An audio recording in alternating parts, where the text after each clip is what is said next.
இப்போ இந்த மாவா கேக் எப்படி செய்யறதுன்னு பார்க்கலாம். இதுக்கு நான் 2 கப் மைதா எடுத்திருக்கேன். அது கூட 1 டீஸ்பூன் பேக்கிங் பவுடர், ஒரு 1/2 டீஸ்பூன் பேக்கிங் சோடா, ஒரு சிட்டிகை உப்பு, இது 3த்தையும் சேர்த்து நல்லா ஜலிச்சு எடுத்துக்கிறேன். இன்னொரு ஒரு பாத்திரத்துல 1 கப் சர்க்கரை பவுடர் பண்ணது, அது கூட ஒரு 1/4 cup cooking butter, 3/4 cup olive oil எடுத்திருக்கேன். ஃபுல்லாக பட்டரே வேணும்னு நினைக்கிறவங்க பட்டர் கூட ஃபுல்லாக யூஸ் பண்ணிக்கலாம். இப்போது நான் கேலரி கான்ஷியஸ்க்காக இந்த மாதிரி ஆலிவ் ஆயில் யூஸ் பண்ணியிருக்கேன். இப்போ இந்த பட்டரையும் ஆலிவ் ஆயிலையும் நம்ம ஏற்கனவே பவுடர் பண்ணி வச்சு சர்க்கரை கூட ஆட் பண்ணி நல்லா மிக்ஸ் பண்ணியிருக்கேன். நான் ஒரு 3 முட்டையை நல்லா பீட் பண்ணிக்கிறேன். நல்லா நுர வர வரைக்கும் பீட் பண்ணணும். ஏன்னா நம்ம எவ்வளோக்கு எவ்வளோ பீட் பண்ணுறோமோ அவ்வளோக்கு எவ்வளோ கேக் நல்லா ஃப்ளஃபியாக வரும். இது கூட நான் 1 ஸ்பூன் வெனிலா எசன்ஸ் ஆட் பண்ணியிருக்கேன். இப்போ நம்ம ஆல்ரெடி பண்ணி வச்ச அந்த சர்க்கரையும் பட்டரையும் இந்த முட்டையோட ஆட் பண்ணி நல்லா பீட் பண்ணுறேன்.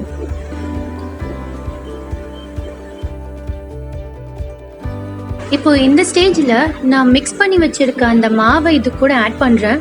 கொஞ்சம் கொஞ்சமாக ஆட் பண்ணணும். ஏன்னா மொத்தமாக கொட்டிட்டா நமக்கு அதை மிக்ஸ் பண்ணுறதுக்கு ரொம்ப கஷ்டமாயிடும். ஸோ கொஞ்சம் கொஞ்சமாக அதை ஆட் பண்ணி மிக்ஸ் பண்ணணும்.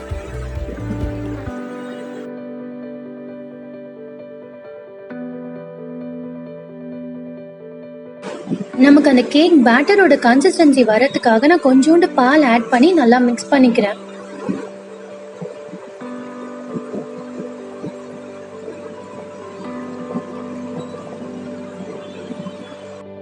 இந்த ஸ்டேஜில் நான் அன்ஸ்வீட்டன் கோவா யூஸ் பண்ணுறேன். நான் இங்கே மில்கி மிஸ் யூஸ் பண்ணியிருக்கேன். நீங்கள் எது வேணாலும் யூஸ் பண்ணிக்கலாம்.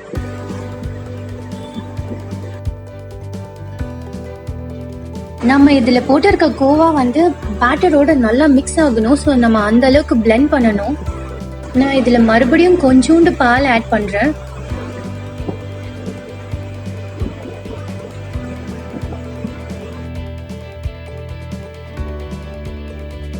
இதுதான் அந்த கேக் பேட்டரோட கரெக்டான கன்சிஸ்டன்சி.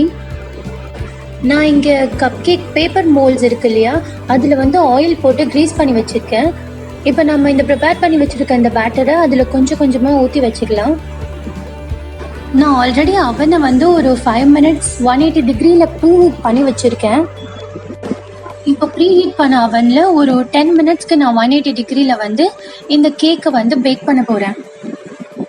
நம்ம கேக் பேக் பண்ணும் போதே ஒரு சூப்பரான ஒரு ஸ்மெல் வரும். ஸோ அப்போவே நம்ம தெரிஞ்சுக்கலாம் கேக் ரெடி ஆயிடுச்சுன்னு.